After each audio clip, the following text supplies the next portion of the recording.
저승에서 부르는 두 번의 신호. 옛날에 사람이 많이 사는 동네에서 그럭저럭 밥이나 먹고 살던 사람이 죽어서 저승에 갔답니다. 저승이라고 해서 이승과 별다른 것이 아니라 거기도 집이 있고 성이 있고 길이 나 있었어요. 이 사람이 길을 따라서 성을 찾아가니 성문 앞에서 사물을 보던 사람이 이 사람을 보고 아른 체를 하였지요. 저승에 가서 아는 사람을 만난 것이었어요. 아니, 아무개 아닌가? 자네가 여기에 웬일인가? 글쎄, 자고 일어나니까 내가 저승에 와 있네 그려. 그래, 자네는 그때 와서 줄곧 여기에서 사물을 보는가? 그러니까 온 지 몇 해 되었네. 그때 자네가 나 죽었을 때 문상을 와서 대단히 고마웠네. 내가 의리 있는 자네에게 고마운 인사를 하고 싶었으나 저승과 이승이 워낙 멀다 보니 인사를 하지 못하였네. 그러면서 마침 자기가 사무 보는 일을 담당할 때 저승을 들어오게 되었으니 어려운 일이 있으면 말하라고 하였어요. 지금 저승에서 사물을 보는 사람은 이승에 있을 때 원님 앞에서 글을 쓰며 사물을 보던 사람이었지요. 그러니 살아서 가진 재주를 죽어서도 활용하는 것이었어요. 자네와 친하니까 말인데 갑자기 내가 저승에 오게 되어 여간 섭섭한 것이 아니네. 죽을 때를 미리 가르쳐 주었더라면 어른들께 두루 인사도 하고 처자식이 먹고 살 방안도 마련했을 것인데 갑자기 죽게 되어 참으로 걱정이네. 이승에 다시 한번 나가서 살다가 돌아왔으면 좋겠네. 저승석이는 이러한 부탁을 받자 한참 생각을 하였어요. 자네 청을 들어주면 내가 염라대왕에게 혼이 나네. 사람의 머릿수가 하나라도 부족하면 내 잘못이기 때문이지. 지옥에 갈 것을 극락에 보내달라면 내 어찌 해보겠네마는 죽은 사람을 다시 살려보낸다는 것은 저승의 법에 따르면 벌을 받는 일이라네. 그야 그렇겠지. 그런데 한 번만 세상에 나가서 사람답게 살고 싶은데 안 되겠는가? 저승석이는 오랫동안 망설였어요. 그러다가 말을 하였지요. 자네 청을 들어주겠네. 내가 염라대왕에게 혼이 나는 일이 있더라도 살았을 때 자네와의 우정을 생각해서 돌려보내겠네. 특히 내가 죽었을 때 장례를 치러준 자네 은공을 내가 모르겠는가? 어서 이 길로 곧장 가게나. 끝에 가면 문이 있을 것인데 문을 열고 나가면 된다네. 이리하여 죽은 사람은 다시 살아날 수 있었답니다. 이 다음에 자네가 나를 저승에 부를 때 2번만 신호를 보내주게나. 곧 죽을 때가 되었으니 몸조심을 하라고 말일세. 그거야 어렵지 않지. 건강을 생각해서 부디 몸을 무리하지 말고 남하고 원수지는 일을 하지 말게나. 아무렴 명심하겠네. 그래서 그 사람은 자기 소원대로 이 세상에 다시 살아나왔답니다. 나올 때 저승석이가 자기 가족을 부탁할 줄 알았더니 그런 부탁을 하지 않았어요. 오직 친구를 살려보내기 위하여 자신을 희생하는 저승석이가 무척 고마웠지요. 죽었던 사람이 살아나서 조상을 치르려던 사람들은 모두 놀랐어요.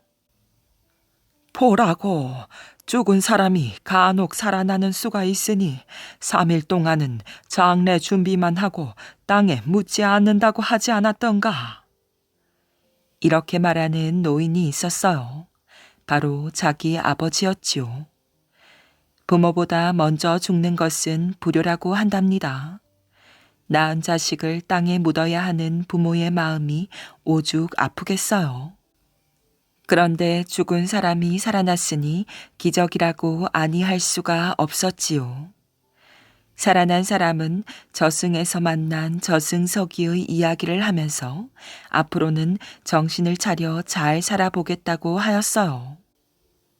못다한 효도를 하면서 이웃과 사이좋게 지내고 저와 자식을 잘 돌보고 저승석인의 유가족을 도와주겠다고 말하였지요. 허허, 그럭저럭 살던 사람이 저승을 갔다 오더니 사람이 달라졌네 그려. 그렇다면 저승에 가볼 만도 하네 그려. 예끼 이 사람아, 저승서기를 알아야 살지. 자네처럼 남의 상갓집이나 어려운 일에는 코끝도 내밀지 않는 사람은 죽어도 살아날 길이 없으니 일찌감치 찬물 먹고 마음을 돌리게나. 안 그러려면 부지런히 남의 굳은 일을 해주러 다니든가. 이제부터는 나도 남의 일을 돌보기로 했네. 상갓집에 왔던 사람들은 이런 말을 하면서 헤어졌어요. 다시 살아난 사람은 처음에는 자기가 약속한 대로 살았답니다. 부모에게 효도하고 동네 어른에게 인사성이 밝고 가족을 돌보는 등 잘 하였지요. 그런데 얼마 지나자 다시 살아난 사람은 이전과 마찬가지가 되었어요. 그럭저럭 세월을 보내는 사람이 되었답니다. 그리고 저승서기와 약속한 것을 다 잊어버렸어요. 어느 날 친구를 오랜만에 만나서 술을 많이 먹었지요. 주막집을 나오다가 또 아는 친구를 만나서 다시 마셨어요. 이젠 집에 가려고 일어나는데 마침 아는 친구를 만나서 또 술을 고주망태가 되도록 먹었지요. 밤늦게 술에 취하여 이리 비틀 저리 비틀 걸어오다가 발을 헛디뎌서 개울가에 굴러 떨어졌어요. 그래서 며칠 끙끙 앓았답니다. 몸이 좀 나아져서 들에 나갔다가 평소에 감정이 많았던 사람을 만났어요. 시비를 먼저 걸어서 대판 싸움이 벌어졌지요. 주먹질이 오고 갔어요. 매를 맞은 그 사람은 이번에도 며칠 끙끙 앓았지요. 식구들이 걱정을 하였어요. 그러자 환자는 다시 일어나면 먹고 싶은 술을 더 많이 먹을 것이며 자기를 때린 사람을 관가에 고발하여 원수를 갚겠다고 다짐하였답니다. 병이 어느 정도 나았을 때 그럭저럭 살던 사람은 다시 술을 마신 후 원한이 있는 사람을 찾아갔어요. 그리고 그냥 두지 않겠다고 하였지요. 이 사람아, 이제 그 일은 잊어버리지 또 싸움을 하려고 하는가? 이놈아, 내 마음에 새겨둔 원수를 그냥 둘 것 같으냐? 이렇게 대들었어요. 이러기를 며칠 하다가 그럭저럭 살던 사람은 어느 날 밤 잠이 들었지요. 그런데 정신을 차리고 보니 저승석이 앞이었어요.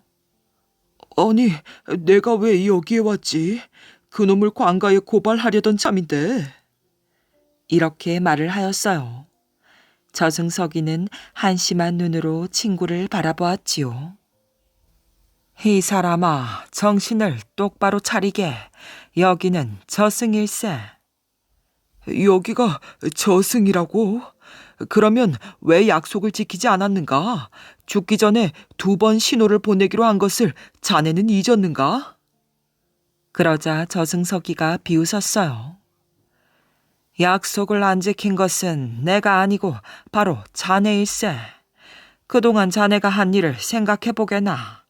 자네를 데려오기 전에 2번이나 신호를 보내었네. 어떤 신호였나? 한 번은 술을 먹고 개울가에 쓰러졌을 때, 한 번은 친구와 싸워서 매 맞고 방 안에서 끙끙 앓았을 때. 그럭저럭 산 사람은 그제야 깨달았지만 이미 때는 늦었어요. 참으로 안 되었네만. 다시 태어나서 하는 일이 고작 술 타령에 남에게 원수나 사고, 처음에 결심한 좋은 일도 사흘을 지키지 못했으니 세상에 살 자격이 자네에겐 없네. 여기 저승에서도 자네 같은 사람은 쓸데가 없어. 그러니 이제 저기 지옥 가는 길로 어서 가게나. 그러면서 냉정하게 말하였어요. 친구, 다시 세상에 나갈 수 없겠는가? 개라도 2번 실수는 안 하는 법이야. 이제 나를 친구라고 부르지 말게. 여기는 엄연히 저승일세. 나는 무서운 저승석이라고. 그래서 그럭저럭 산 사람은 울면서 지옥으로 갔답니다. 붓뚜껑 속에 담은 문익점의 애민. 희미한 달빛 아래 하얗게 피어난 목화 꽃송이는 낮보다 더욱 탐스럽게 보였어요. 이것만 가져가면 헐벗은 백성들이 조금은 따뜻하게 겨울을 보낼 수 있을 것이다. 문익점은 주위를 한 번 더 둘러보고 황급히 꽃송이를 털어 목화씨 몇 알을 손바닥에 꼭 쥐었어요. 그러고는 서둘러 방으로 돌아와 방문을 걸어 잠그고 미리 생각해 두었던 대로 붓뚜껑을 열어 그 속에 목화씨를 조심스럽게 집어넣었지요. 목화씨는 정확히 10개였답니다. 희미한 불빛 아래 드러난 문익점의 얼굴은 흥분과 설렘으로 홍조를 띠고 있었어요. 날이 그러다 혹 발각이라도 되는 날에는 그만두어라. 그까짓 형벌이 두려워서 헐벗은 백성들의 고충을 외면한다는 말이냐? 그래도 혹시... 어허, 이 목화씨를 잘만 키우면 많은 백성들이 따뜻하게 겨울을 날 수 있을 것이다. 문익점은 곁에서 걱정스러운 말을 늘어놓는 하인의 말문을 그렇게 막아버렸어요. 그래도 하인은 안심이 안 되는 듯 불안한 눈초리로 문익점의 행동을 가만히 지켜보았지요. 그도 그럴 것이 당시 원나라에서는 목화를 비싼 값으로 고려에 수출하고 있었기 때문에 목화씨의 반출을 철저하게 금하고 있었어요. 문익점은 원나라의 사신으로 왔다가 억울하게 귀양살이를 하고 있는 처지였지요. 내일이면 고려로 돌아간다고 해서 무작정 기뻐하기만 하던 하인은 문익점이 목화씨를 가져가겠다는 말을 할 때부터 영 죽을 맛이었어요. 잘못했다간 지난 3년간 타국에서 귀양살이를 한 것도 애통한데 다시 또 붙잡히는 신세가 될지도 모른다는 두려움이 앞섰던 것이랍니다. 그런 하인의 마음을 아는지 모르는지 문익점은 지난 3년간 이곳 사람들한테 틈틈이 배운 목화 재배 기술을 하나하나 복습하느라 여념이 없었어요. 그런 문익점의 모습을 보다 못한 하인은 슬그머니 제 방으로 돌아가 한숨만 내쉬었지요. 다음날 아침 일찍 문익점은 하인을 데리고 고국으로 돌아가는 여정에 올랐답니다.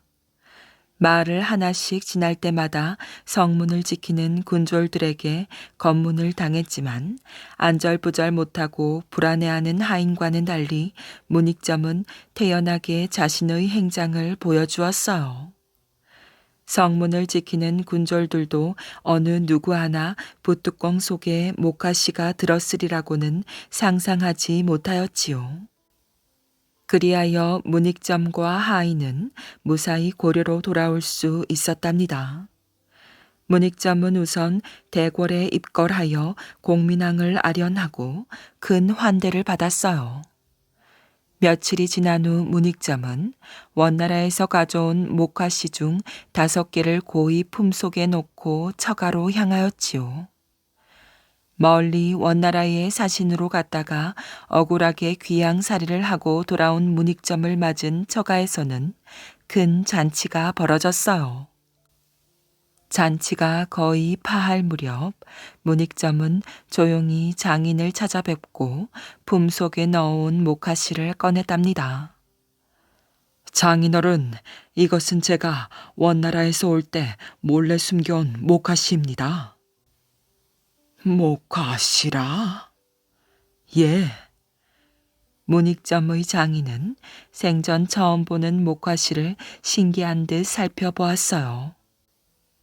이 씨를 땅에 심어 잘 키우면 꽃이 피고 열매가 열리는데 그 열매가 나중에 저절로 터지면서 하얀 보풀아기 같은 게 나옵니다. 원나라 사람들은 그 하얀 보풀아기로 씨를 꼬아 천을 짜서 옷이며 이불을 만듭니다. 문익점의 설명을 들은 장인은 더욱 신기해진 듯 목화씨를 손가락으로 매만졌어요. 나도 들은 적이 있네. 원나라에서 들여오는 목면은 우리나라에서 짜는 옷감보다 훨씬 부드럽고 포근하다고 말일세. 그렇습니다, 장인어른. 이 목화씨를 전국에 널리 퍼뜨려 대량으로 재배하고 천을 짜는 기술 또한 널리 보급한다면 더 이상 이 나라 백성들이 헐벗지는 않을 것입니다. 문익점의 말에 장인은 감동받은 표정을 지었어요. 그런데 그렇게 귀중한 씨앗이라면 원나라에서 쉽게 내주지 않았을 터인데 어찌 가지고 왔는가? 그렇지 않아도 그로 인해 고민을 하다가 붓뚜껑 속이라면 아무도 눈치채지 못할 것 같아 그 속에 몰래 숨겨왔습니다. 장인은 탁 하고 자신의 무릎을 치며 호탕하게 웃었어요. 과연 자네는 예사 인물이 아니구먼. 문익점은 겸연쩍은 듯 미소를 짓다가 신중한 어조로 말하였지요.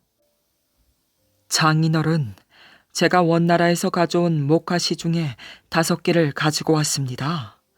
혹시 저 혼자 10개를 모두 땅에 심었다가 잘못되기라도 하면 모든 일이 허사가 될 것 같아서 말입니다. 문익점의 말에 수긍하듯 장인이 고개를 끄덕이며 말하였어요. 그렇지, 그럴 수도 있지. 잘 생각했네. 어쨌든 우리 정성 들여 키워보세. 문익점은 장인에게 씨를 심는 법과 싹이 튼 후 주의할 점 몇 가지를 일러주고 집으로 돌아갔어요. 집으로 돌아온 문익점은 목화씨를 땅에 심고 정성껏 싹이 트기를 기다렸지요. 그러나 불행하게도 문익점이 심은 씨에서는 싹이 돋지 않았답니다. 대신 장인에게 주었던 목화씨 5개 중 한 씨앗에서 싹이 돋았다는 반가운 소식이 들려왔어요. 문익점은 그렇게 해서 씨를 심고 열매를 다시 거두는 데까지 성공하였어요. 1개의 목화씨가 싹을 틔워 나중에는 전국적으로 재배할 수 있는 기틀을 마련한 것이랍니다. 그러던 어느 날 원나라에서 불법을 전하러 온 홍원이라는 승려가 고려 각지를 돌아다니다가 우연히 문익점의 처가에서 하룻밤 묵게 되었어요. 문익점의 장인은 홍원을 후히 대접하고 마주 앉아 차를 마시며 이런저런 환담을 나누게 되었는데 얘기 도중 홍원이 마을 곳곳에 재배되고 있는 목화에 대한 이야기를 먼저 꺼내었지요. 아까 낮에 마을을 둘러보다 곳곳에 자라고 있는 목화를 보고 소승은 깜짝 놀랐습니다. 그것이 워낙 귀한 씨앗이라 어디서 좀 구해다 심었습니다. 그런데 목화를 수확해도 씨를 뽑는 방법을 잘 몰라 애를 먹고 있습니다. 소승이 미진 하나마 그 방법을 좀 알고 있기는 한데. 홍원의 말에 문익점의 장인은 얼굴 가득 희색을 띠며 말을 받았어요. 그렇다면 부디 좀 가르쳐 주시기 바랍니다. 미력한 기술이나마 도움이 된다면 소승도 큰 보람이겠습니다. 그렇게 하여 홍원은 마을 사람들을 상대로 목화를 재배하는 기술에서부터 목화에서 씨를 뽑는 방법에 이르기까지 자신이 알고 있는 모든 것을 전수하였어요. 문익점 또한 홍원에게서 목화에 대한 여러 가지 지식들을 교육받았으며 목화씨에서 뽑은 실로 목면을 짜는 도구를 만드는 기술까지 배웠답니다. 이후 문익점은 백성들에게 목화 재배에 대한 기술을 널리 알리고 보급하는 데 온갖 심혈을 기울였어요. 자신의 안위를 돌보지 않고 오로지 헐벗은 백성들을 구제하는 데 혼신의 노력을 다한 문익점은 70살의 나이로 생을 마감했답니다. 그가 보여준 헌신적인 박애 정신과 신기술 도입에 앞장선 노력으로 이 땅에는 목면을 이용한 새로운 의복 문화가 꽃필 수 있었지요. 물론 가난한 백성들은 추운 겨울을 더 따뜻하게 날 수 있었답니다. 배자순의 5딸들의 재판. 옛날 조선 왕조 시대에 한 암행어사가 어느 동네에 들어섰어요. 이 동네 원님이 정치를 잘하는가 못하는가, 백성들이 원하는 것이 무엇인가를 임금 대신 알아보러 다니는 어사가 초라한 옷차림으로 아무도 모르게 혼자 동네에 들어선 것이지요. 부하들은 다른 곳으로 보내었어요. 다만 부하 하나만 멀찍이서 뒤를 따르고 있었답니다. 어사가 어느 기와집 담장을 돌아가려는데 뜻밖의 자기를 부르는 소리가 들렸어요. 어사님. 어사님이라니? 바로 나를 부르는 것이 아닌가? 아니, 내가 여기 온 것은 비밀인데 누가 나를 알아본다는 말인가? 비밀이 샜다면 이것은 정말로 큰일이 아닐 수 없는데 어찌된 일이지? 잠깐 동태를 살펴보자. 그런데 그 다음 담장 안에서는 아무 소리가 들리지 않았답니다. 내가 잘못 들었나? 이상하게 생각한 어사가 막 그 자리를 떠나려는데 또 어사님 하고 부르는 것이 아니겠어요. 더욱 궁금하여 그 자리에 멈추었더니 이번에는 킥킥 웃는 소리가 들렸어요. 어사를 부르고 방자하게 웃다니 도대체 어찌된 일인가? 진짜 어사는 또 놀랐어요. 계속 웃음소리만 나니 웬일일까요? 어사님. 그래서 진짜 어사가 그 집을 찾아 들어갈까 하는데 이번에는 사또 어서 말하오라고 누가 말하는 것이 아니겠어요. 어사는 또 깜짝 놀랐지요. 아니, 나 말고 또 암행어사가 여기에 먼저 도착하였다는 말인가? 그럴 턱이 없는데. 이것은 보통 일이 아니다. 가짜 암행어사가 출연했다면 보통 정도가 아니라 심각한 일인데. 참으로 알 수 없는 일이 생겼어요. 그런데 이번에도 킥킥 웃는 소리가 뒤따라 들려왔지요. 어사님. 사또 어서 말을 하오. 어사님이 명령하신 대로 이 마을 배자수를 잡아왔습니다. 잘하였소. 사또께서 먼저 문초하시오.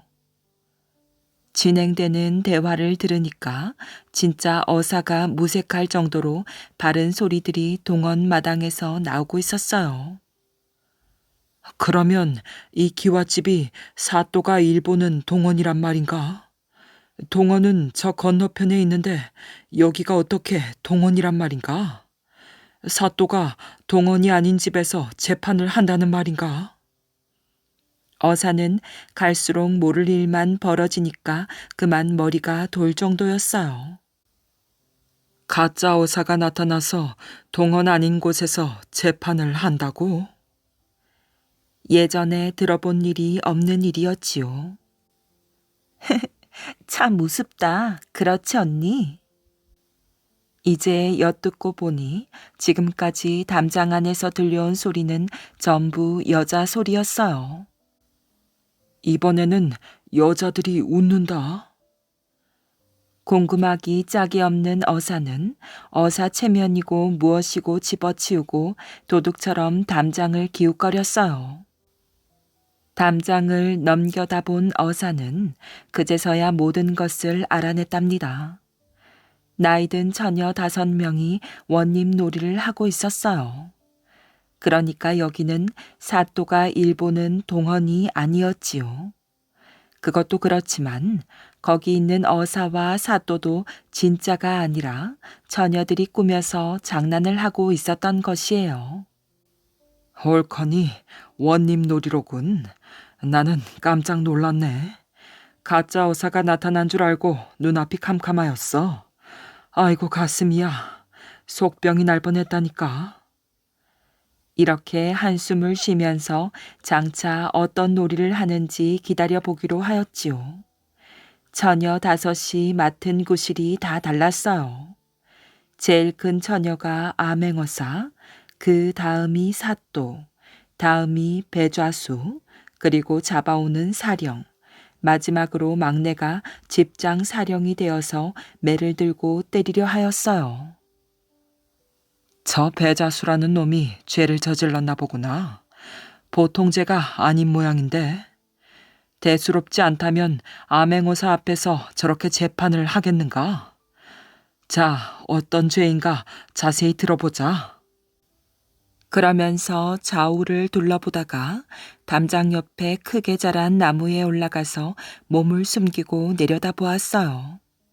거기에서는 들킬 염려도 없이 자세히 듣고 볼 수 있었답니다. 배자수 듣거라. 너의 죄를 네가 알렸다. 저는 무슨 영문인지 모릅니다. 마누라와 딸 5을 데리고 간신히 살아가는데 어느 사이에 죄를 지을 여가가 있었겠습니까? 이놈아, 기와집에 살면서 간신히 산다고 하느냐? 그래, 죄라는 것이 반드시 남의 집 담장을 넘어가거나 나무에 올라가서 집안을 내려다보다가 밤이 되면 물건을 터는 것만이 죄인 줄 아느냐? 이 말을 들은 어사는 나무 위에서 가슴을 죄었어요. 자기가 여기에 숨어 있는 것을 다 알고 있는 것처럼 말을 하기 때문이지요. 자기가 나무에 숨은 것은 밤을 기다려 도둑질 하려는 것이 아니니까 해당되지는 않지만 나무에 올라가서 남의 집안을 내려다보고 있는 것은 사실이 아니겠어요. 그래서 가슴이 두근거렸지요. 사또님이 아시다시피 제가 그래도 이 동네 유지 어른이라고 좌수구실을 맡고 있지 않습니까? 남을 지도할 사람이 어찌 담 넘어 도둑질을 하겠습니까? 무슨 영문인지 모르겠으니 속 시원하게 말씀해 주십시오. 이 말을 들은 나무 위의 어사도 사연이 궁금하였으므로 사또의 답변이 잠옷 기다려졌어요. 배좌수야, 죄라는 것이 꼭 남의 집을 털어야 죄라더냐? 죄는 집안에서도 지을 수 있는 것이다. 아니, 사또님, 제가 집안에서 무슨 죄를 지었다는 말입니까? 허허, 저런 미련한 사람을 보았나? 그래, 죄가 없다는 말이냐? 이렇게 말한 사또는 옆에 앉아있는 어사구실을 하는 처녀를 돌아보았어요. 어사님이 저 배자수의 잘못을 말씀해 주십시오. 그러자 어사는 목을 가다듬고 말을 하였어요. 이때 나무에 있는 진짜 어사는 긴장하였지요. 장차 자기가 알아보아야 할 일이 곧 드러날 순간이기 때문이었어요. 너 배자수 듣거라. 네가 아직 너의 죄를 모른다니 내가 친절하게 알려주마. 너희 집에 다 큰 처녀가 5이나 있지. 예, 딸이 5 있긴 합니다만 어사님, 딸 많은 것도 죄가 됩니까? 그러면서 원망스럽게 어사와 사또를 올려다보았어요.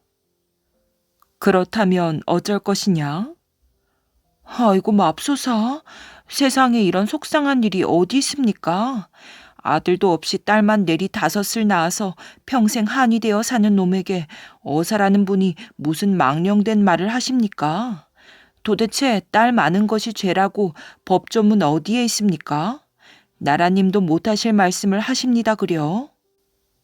그러면서 배좌수는 어사에게 항의하였어요. 나무 위에서 이 말을 들은 진짜 어사는 웃음이 나왔지요. 딸이 많다고 죄가 될 턱이 없고 도리어 딸 자식을 애써 길러 남의 집에 시집을 보내는 헌신 정신과 봉사 정신을 생각하면 죄가 뭡니까? 나라에서 표창을 하여야지요. 그래서 웃음이 나왔어요. 다음은 어찌 될까 하고 기다리고 있었지요. 이놈아, 딸 5을 낳아서 길렀다는 것은 죄가 아니다. 도리어 상을 줄 만하지. 그런데 딸 5의 나이가 어찌 되느냐? 예, 나이가 어립니다. 큰 놈은 24, 다음은 2살 터울 시기니까 22, 20, 18, 16 이렇습니다. 저런, 나이 24이 어리단 말인가? 너의 처는 몇 살에 시집을 왔는가? 그런 것도 어사님이 아셔야 합니까? 참 별일이 다 있습니다. 15에 시집 왔습니다. 그러면 너의 죄를 네가 알 것이 아니냐? 언제까지 딸들을 시집 보내지 않고 집에 붙들어 둘 것이냐? 돈이라서 저축을 할 것이냐? 호박이라서 삶아 먹을 것이냐? 화초라서 자랑을 할 것이냐? 관연한 딸을 집에 두어서 좋을 것이 하나도 없다. 아비가 되어서 시집 가고 싶은 딸을 못 가게 한 이유가 무엇이냐? 딸들이 말을 못해서 그렇지 얼마나 시집 갈 생각이 간절하겠느냐? 그리고 너희의 딸을 기다리는 총각들은 얼마나 애간장이 높겠느냐? 그러니 너는 아비로서도 무정하고 동네 어른으로서도 잔인한 어른이라 결국 사람 고시를 제대로 못했으니 이것이 바로 너의 죄니라. 이제야 알겠느냐? 이 말을 들은 배좌수는 말을 못하였어요. 나무에 올라간 진짜 어사는 계속 고개를 끄덕거렸지요. 그러고 보니 노처녀를 둔 부모는 정신을 차릴 일이었어요. 자기라면 저런 재판을 꿈에도 못할 것 같았는데 저 어사처녀는 거뜬히 조리 있게 사리를 따져 배자수가 말을 못하게 하였지요. 지금까지 배자수의 죄상을 설명한 어사는 이번에 사또에게 알맞은 벌을 내리라고 하였답니다.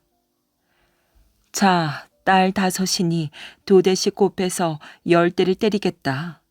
그 전에 죽을 놈에게도 말할 여유를 주란 말이 있으니 어서 변명을 하여 보아라. 변명이 합당하면 벌을 감해 주리라. 네, 저희 집은 가난한데 딸 5을 시집 보내면 저는 무엇을 먹고 삽니까? 옛말에 딸 3을 시집 보내면 도둑놈도 들어오지 않는다고 하고 딸이 3이면 대문을 열어놓고 잔다든가 딸 3을 시집 보내고 나면 집에 기둥만 남는다는 말이 있지 않습니까? 그런데 저는 딸이 5이란 말입니다. 그 애들을 시집 보내면 제가 입은 저고리까지 날아갈 판이니 어찌합니까? 그래서 미루다 보니 큰딸이 24이 된 것뿐입니다. 허허, 저런, 하나만 알고 둘은 모르는구나. 평생 먹여 살리려면 그 돈이 더 들지 않겠느냐? 그런데 내가 들으니 너의 딸이 매우 예쁘고 참해서 아무런 돈도 필요 없이 신부만 데려간다는 곳이 여럿이라던데 그때는 왜 응낙을 안 했느냐?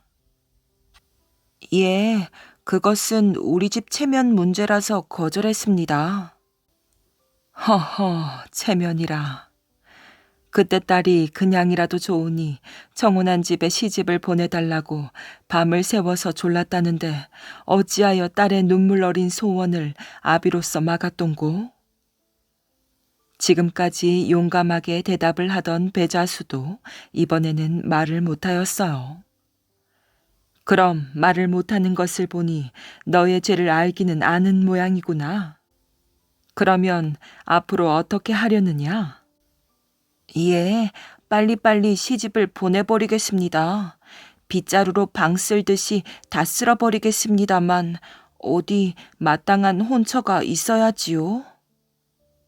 허허, 이 사람 보게. 그렇게 소중한 딸을 이번에는 성질 급하게 쓸어낸다고 하는군. 좋다. 이제 시집을 보내기로 결심을 했는데 신랑감이 없단 말이지. 예, 신랑감이 없어서 걱정입니다. 배자수 듣거라. 그러면 내가 조사한 것을 일러주마. 큰딸은 윗동네 김서방네, 둘째 딸은 아랫동네 이서방네, 셋째 딸은 양지마을 박서방네, 넷째 딸은 음지마을 최서방네, 그리고 다섯째 딸은 너희 집 옆에 사는 정서방네 아들이 신랑감으로 제격이더구나. 그만하면 며느리로 데려다가 잘 살릴 것이다. 혼인식에 돈도 많이 들지 않고 말이다. 아이고, 언제 그리 조사를 하셨습니까? 아비보다 낫습니다 그려. 딸들이 좋아할지 그것이 걱정입니다. 내가 그럴 줄 알고 사람을 보내서 양쪽 처녀 총각에게 알아보았다. 다만 배자수 네가 고집불통이라서 젊은 것들이 매일 울상이더구나. 내가 이 마을을 다스리는데 나이가 어리거나 많거나 소원하는 것을 다 들어서 해결해야 사또다운 사또가 아니겠느냐? 하긴 그렇습니다.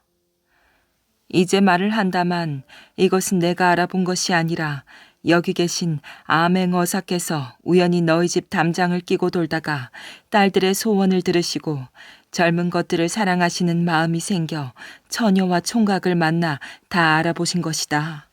그것을 나에게 알려주어 내가 너를 잡아다가 재판한 것이니라. 이 말을 들은 배자수는 어사에게 빌었어요. 어사님이 하시는 일 중에 노처녀 노총각을 시집 장가 보내는 일이 있는 줄은 몰랐습니다. 아비가 아비 노릇을 못하고 어사님의 힘을 빌리게 되어 송구스럽습니다. 그러면 내일부터 당장 혼사를 서두르겠습니다. 그런데 엉덩이에 매를 맞으면 아파서 어떻게 돌아다닙니까? 그러니 매를 살살 때리라고 명령해 주십시오, 어사님. 너는 엉덩이에 잠깐 떨어지는 매를 무서워하면서 10년씩이나 시집 못 가서 애달픈 딸들의 마음은 아직도 모르는구나. 그러나 이제 일을 서둔다고 하니 특별히 매를 감하여 때리지 않겠다. 내가 며칠 여기에 있을 터이니 혼사를 하면 나에게 중매술 석 잔만 올리거라. 어사님, 여기 사또도 중매에 한몫하였으니 제술도 말씀하셔야지요. 그러자 배자수는 일어나서 큰 절을 올리며 말하였어요. 고맙습니다. 제 딸들도 좋아할 것입니다. 바로 집에 돌아가서 가족에게 알려야겠습니다. 그때 술은 석 잔이 아니라 5잔인 것을 아셔야 합니다. 그러자 일동은 배를 움켜잡고 웃었어요. 우습다 우스워. 우리 아버지가 이대로만 하면 얼마나 좋을까. 원님 놀이를 다 마친 딸 5은 이렇게 웃다가 한숨을 쉬다가 하면서 방으로 들어갔어요. 나무 위에서 모든 광경을 본 진짜 암행어사는 웃음을 참을 수 없었답니다. 아이고, 내가 바쁘게 되었구나. 저 처녀들 말대로 술 5잔을 먹으려면 먼저 사또를 만나고 윗동네, 아랫동네, 양지마을, 음지마을, 이 동네, 그리고 김, 이, 박, 최, 정시집에 뛰어다녀야겠구나. 허허. 어사는 불이 나게 사또를 찾아갔어요. 며칠 후 배자수 집에서는 한꺼번에 딸 5을 시집 보내는 예전에 없던 큰 잔치가 벌어졌지요. 어사와 사또가 여러 사람에게 칭송을 받았고 그래서 술에 되치하였는데 그 중에서도 누가 제일 고맙다고 하였겠어요. 배자수 딸들은 모두 아들, 딸 낳고 잘 살았고 사위들은 아들이 없는 배자수 내외를 극진히 섬겨서 상을 받고 잘 살았다고 한답니다. 세종대왕 이야기. 제발 책 좀 그만 읽으십시오. 또 책을 읽은 걸 전하께서 아신다면 크게 화를 내실 것입니다. 신하들이 간절하게 부탁했지만 충령은 꿈쩍도 하지 않았지요. 책이 눈앞에 있는데 어찌 안 읽나요? 아바마마께는 들키지 않게 할 테니 걱정하지 마세요. 충령은 태종의 셋째 아들이에요. 태종은 학문에 대한 열의가 높고 성품이 인자한 충령을 마음 깊이 아꼈지요. 그런데 충령은 책 읽기를 너무 좋아하였어요. 하루 종일 책만 읽는 충령이 걱정된 나머지 태종은 이렇게 명령하였지요. 왕자가 더는 책을 읽지 못하도록 책을 모두 빼앗아라. 그러나 충령은 몰래 책을 숨겨두었다가 병풍 뒤에서 읽곤 해 신하들을 안절부절하게 하였답니다. 이런 충령과 다르게 왕의 뒤를 이어야 할 첫째 아들 양령은 놀기만을 좋아하였지요. 글 공부보다는 사냥을, 나란 일보다는 먹고 마시는 일에만 관심이 있었어요. 이쯤 되자 태종은 양령 대신 충령에게 왕의 자리를 물려주고자 하였지요. 그러자 신하들이 근심 어린 얼굴로 이야기하였어요. 전하, 조선의 법도를 따르자면 맏아들이 왕이 되어야 하옵니다. 백성들이 본받도록 앞장을 서야 할 전하께서 나라의 법도를 어기시다니요. 있어서는 아니 될 일이옵니다. 태종은 흔들리지 않았지요. 충령의 능력이 뛰어나다는 걸 다들 잘 알지 않소. 조선이 바르게 서야 나라의 법도도 있는 것이요. 이 나라를 바르게 세울 자가 있다면 그 자가 바로 충령이요. 이렇게 충령은 조선의 네 번째 왕이 되었지요. 그가 바로 세종대왕이랍니다. 세종대왕은 백성을 사랑하는 왕이었어요. 나라의 근본은 백성이다. 백성들이 굶주리지 않고 배부르게 먹으려면 무엇보다 농사가 잘 되어야 한다. 예, 전하. 중국의 농사책을 바탕으로 백성들에게 농사 지식을 알리고 있습니다. 세종은 신하의 말이 탐탁지 않았지요. 우리나라와 중국은 날씨도 땅도 다르거늘 어찌 다른 나라의 농사법을 따른단 말이오. 더 나은 방법을 찾도록 하시오. 세종은 전국 각지의 실력 있는 농사꾼들에게 농사 짓는 방법을 알아오라고 하였지요. 그러자 조선 땅 곳곳에서 농사 짓는 방법을 적어 올렸답니다. 세종은 학자들과 함께 농법을 정리해 농사직설이라는 책을 만들었지요. 세종은 경복궁 뒤뜰의 밭을 일구고 책에 적힌 대로 직접 농사를 지어보기로 하였어요. 전하, 채통을 지키시옵소서. 백성들이 전하께서 호미질이나 하신다는 걸 알고 전하를 가벼이 여길까 염려되옵니다. 책에 적힌 대로 직접 해보아야 잘 되는지 안 되는지 알 것 아니오. 세종은 이렇게 완성한 농사직설을 나라 곳곳에 배포하였어요. 그 결과 백성들은 이전보다 수확량이 늘어 한박 웃음을 지을 수 있었답니다. 세종은 잠시도 손에서 책을 떼지 않았어요. 때문에 역사, 철학, 과학, 문학 등을 모두 꿰뚫는 식견을 지니고 있었지요. 또한 여러 방면에서 뛰어난 학자들을 뽑아 집현전에서 학문에 전념하도록 하였답니다. 우수한 인재들과 함께 연구한 내용은 나랏일에 반영되어 나라가 발전하는 데 큰 보탬이 되었지요. 그런 세종에게 큰 고민이 생겼어요. 집현전에서 학자들과 연구한 바를 책으로 펴내기는 하나 백성들이 그를 몰라 읽지를 못하니 이게 다 무슨 소용이란 말인가. 세종은 큰 뜻을 품게 되었지요. 백성들이 쉽게 읽고 쓸 수 있는 글자를 만드는 일이었지요. 세종은 나란 일을 세자에게 맡기고 글자를 연구하는 일에 온 힘을 쏟았답니다. 지편전의 학자들과 함께 중국, 일본, 몽골뿐 아니라 머나먼 인도, 티베트 등 여러 나라의 언어를 연구하였어요. 1443년 세종은 훈민정음을 세상에 알렸지요. 훈민정음은 백성에게 가르치는 바른 소리라는 뜻이랍니다. 세종은 훈민정음의 머릿말에 이렇게 썼답니다. 나라의 말씀이 중국과 달라 문자로 서로 통하지 못하기 때문에 백성이 말하고자 하는 것이 있어도 뜻을 펴지 못하는 사람이 많다. 내가 이를 가엾게 생각하여 새로 28글자를 만드니 사람들이 쉽게 익혀 편리하게 쓰기를 바란다. 그러자 새로운 글자를 반대하는 의견이 빗발쳤어요. 전하, 백성들이 글을 알게 되면 골치가 아플 것입니다.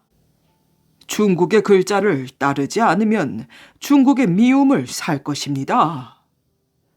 세종은 언제나 신하들의 의견에 귀를 기울였지만 이번만큼은 뜻을 굽히지 않았지요. 세종의 훌륭한 업적들은 모두 한 마음에서 출발하였어요. 백성을 사랑하는 마음이지요. 백성들이 글자를 알고 더 나은 삶을 살 수 있도록 도우려 했던 세종의 어진 마음이 있었기에 지금 우리가 쉽고 아름다운 한글을 사용할 수 있는 거랍니다. 집지킴이 구렁이. 옛날 어느 마을에 아주 큰 부자가 살았는데 그 마을 논밭이 거의 다 그 집 것이었대요. 그래서 마을 사람들은 부잣집 논밭을 얻어 농사를 지었는데 가을이면 걷어들인 곡식을 모두 바치고 조금 남는 것으로 겨우겨우 살아갔답니다. 부잣집은 아주 인색하여 마을 사람들이 보릿 고개 때면 굶어 죽어가는데도 거들떠 보지도 않고 조금만 농사를 잘못 지으면 땅을 빼앗아 버리는 것이었지요. 그런데 마을 안쪽에 조그만 오두막집에 사는 처녀가 왜 부잣집은 저렇게 많은 논밭을 차지하게 되었는지 궁금하였지요. 그래서 부모에게 물어보았어요. 아버지, 어머니, 어째서 저 댁은 부자가 되었습니까? 처녀의 부모는 그 집엔 옛날부터 집지킴이가 살고 있어 재산을 단단히 지켜주기 때문이지 하고 알 수 없는 대답을 하지 않겠어요. 그래서 처녀는 또 물었답니다. 집지킴이라는 게 도대체 무엇이길래 그 부잣집에만 살고 있습니까? 그건 하늘이 그대에게 복을 내려주어서 그 집을 지켜주는 것이다. 집지킴이는 커다란 구렁이인데 그 집에서 오랜 옛날부터 살아왔단다. 그럼 그 집지킴이가 없어지면 그 집은 망하겠네요. 아무래도 집지킴이가 없어진다면 그 집은 그리 되겠지. 그날부터 처녀는 골똘히 생각에 잠기더니 마침내 좋은 방법을 생각해내었어요. 그해 가을 추수가 끝나 부잣집에는 곳간마다 곡식이 가득가득 차고 그래도 넣을 곳이 모자라 마당에도 노젓가리를 쌓아두었어요. 그때쯤 처녀는 들판으로 나가 커다란 구렁이 한 마리를 잡아다가 자기 집 뒤주 안에 숨겨두었지요. 뒤주에는 얼마 안 되는 곡식이 들어있었답니다. 그래서 구렁이를 그 곡식 안에 깊숙이 넣고 번쩍거리는 등이 조금 내다보이게 해놓았어요. 겨울이 오고 눈이 내려 온 산과 들이 하얗게 될 즈음 처녀는 마을 아이들을 하나씩 데리고 와서는 뒤주 안을 보여주며 말하길 아무한테도 얘기하면 안 된다. 하고 큰 비밀이라도 되는 듯 말하였어요. 그러고는 이렇게 속삭였지요. 실은 저 구렁이가 바로 부잣집 집지킴이인데 우리 집 뒤주에 찾아왔단다. 이제 부잣집 논밭과 재산은 모두 우리 것이 될 것이야. 마을 아이들 가운데 몇몇은 절대 소문내지 말라는 당부에도 아랑곳 않고 소문을 퍼뜨리고 다녔지요. 사실 처녀는 그렇게 되기를 바라고 이를 꾸몄던 것이에요. 눈 내리는 겨울에 구렁이가 있다니 소문은 바람같이 퍼져나가 부잣집 대감의 귀에까지 들어갔답니다. 대감은 그날부터 큰 걱정이 생겼지요. 자기 집 지킴이가 남의 집 뒤주 속에 들어가 있기 때문이지요. 이제 모든 복이 그 집으로 옮겨가리라 생각하였어요. 대감은 걱정이 태산 같았답니다. 그래서 아무도 모르게 하인을 시켜 처녀를 몰래 불러왔지요. 부잣집 대감은 처녀가 오자 다짜고짜 캐묻기 시작하였어요. 그래, 너희 집 뒤주에 구렁이 한 마리가 있다는데 그게 정말이더냐? 예, 내가 한번 구경해도 되겠느냐? 대감님이 보고 싶으면 언제든지 와서 보십시오. 대감이 그 길로 처녀를 따라가 뒤주 안을 보니 등이 번쩍거리는 큰 구렁이가 들어있지 않겠어요. 대감은 처녀에게 애걸복걸 사정을 하기 시작하였어요. 우리 집 재산을 반으로 딱 잘라줄 터이니 이 구렁이를 되돌려다오. 처녀는 잠시 생각하다가 대답하였지요. 그럼 논밭 문서 반과 곡식 반을 주시면 되돌려 드리겠습니다. 이래서 처녀는 땅 문서 반을 얻고 곡식도 반을 가져왔지요. 마지막 노젓가리 2개 가운데서 하나를 골라오려고 보는데 노젓가리에 매달린 돌멩이 하나가 이상하였어요. 처녀는 그 돌멩이가 매달린 작은 노젓가리를 달라고 해서 품꾼들에게 가져오게 하였지요.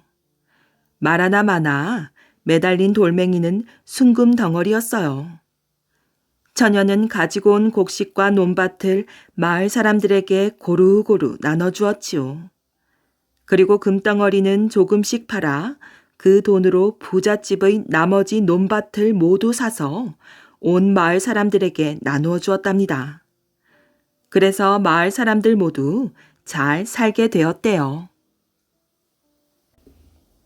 까마귀를 속인 여우. 어느 날 여우가 길을 가다가 까마귀 한 마리가 고깃덩이를 입에 물고 날아가는 것을 발견하였어요. 아니, 까마귀가 고기를 물고 날아가는군. 저 고깃덩이를 빼앗아 먹어야겠다. 여우는 이렇게 생각하면서 까마귀의 뒤를 계속 쫓아갔답니다. 얼마 후 까마귀는 날아가다가 길 옆에 서 있는 나무 꼭대기에 앉았어요. 여우는 재빨리 그 나무 아래로 다가갔지요. 까마귀님, 안녕하세요. 여우가 친절하게 인사를 하였어요. 그러나 까마귀는 못 들은 채 아무 말이 없었답니다. 까마귀님의 그 까만 외투는 정말 아름다워요. 이 말에도 까마귀는 대답하지 않았지요. 여우가 무엇 때문에 나한테 아첨을 하는 걸까? 까마귀는 여우의 속셈을 모를 까닭이 없었지요. 까마귀님의 까만 외투도 아름답지만 노랫소리는 더욱 아름다워요. 난 언제나 까마귀님의 노랫소리를 들으면 마음이 몹시 즐거워진다니까요. 까마귀는 이렇게 계속 추군대는 여우가 밉기도 하고 귀찮아졌지요. 까마귀님, 제 소원입니다. 한 번만 그 노래를 들려주십시오. 여우가 간절히 애원하자 까마귀는 노래를 한 곡 멋지게 불러 밉살스러운 여우를 돌려보내야겠다고 생각하였어요. 마침내 까마귀는 입을 크게 벌려 노래를 시작하였지요. 그런데 까마귀의 입이 벌어지면서 물고 있던 고깃덩이가 땅으로 떨어졌어요. 어쩌? 까마귀는 그제서야 여우에게 넘어간 것을 깨달았지요. 여우는 까마귀가 떨어뜨린 고깃덩이를 재빨리 주워 물고는 뒤도 돌아보지 않고 곧장 쏜살같이 달아나 버렸답니다. 태조의 마음을 돌린 새끼 딸린 말. 박수는 심사가 뒤틀려 함흥에 가 있는 조선의 태조에게 문안 사신으로 간 사람입니다. 태조의 노염으로 당시 사신으로 간 사람마다 모조리 죽고 살아 돌아오는 이가 없던 때였지요. 휴, 이 일을 어쩐다. 너무 어려운 일이로다. 이번에는 누가 가겠소? 태종이 신하들에게 물었지만 가겠다고 선뜻 나서는 이가 아무도 없었지요. 이때 박순이 자청하고 나서며 말했답니다. 제가 가겠습니다. 저를 보내주십시오. 박수는 떠날 때 수레를 타지 않고 새끼 딸린 말을 타고 갔어요.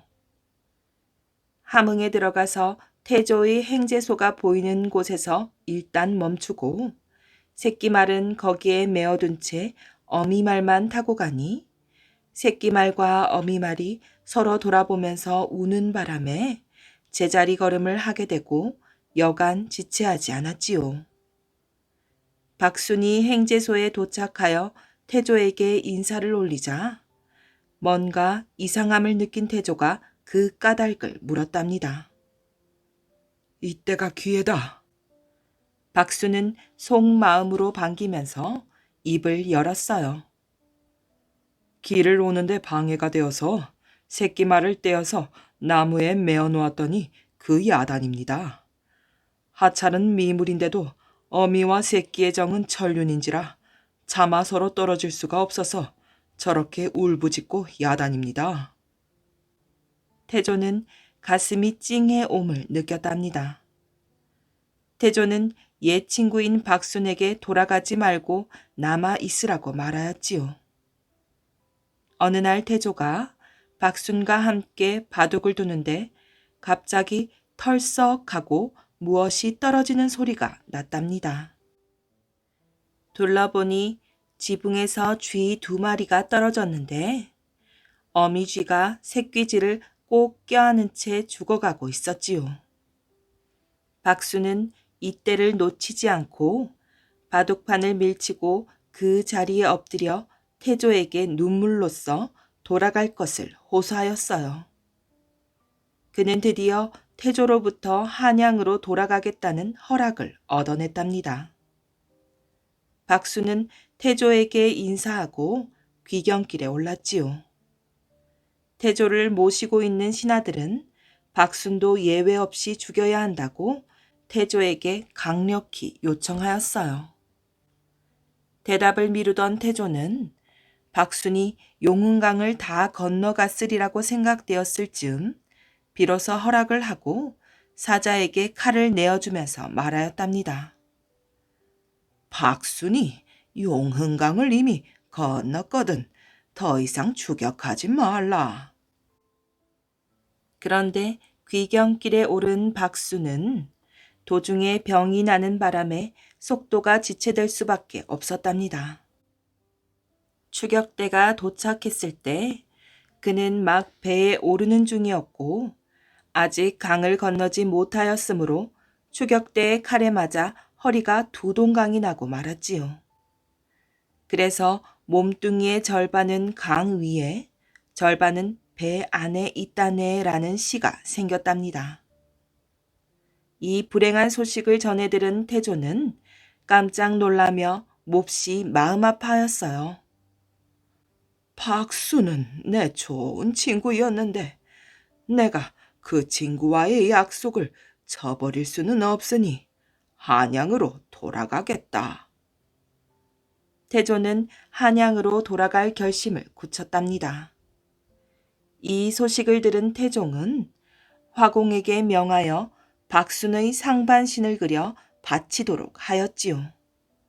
그의 공을 기르는 의미였답니다.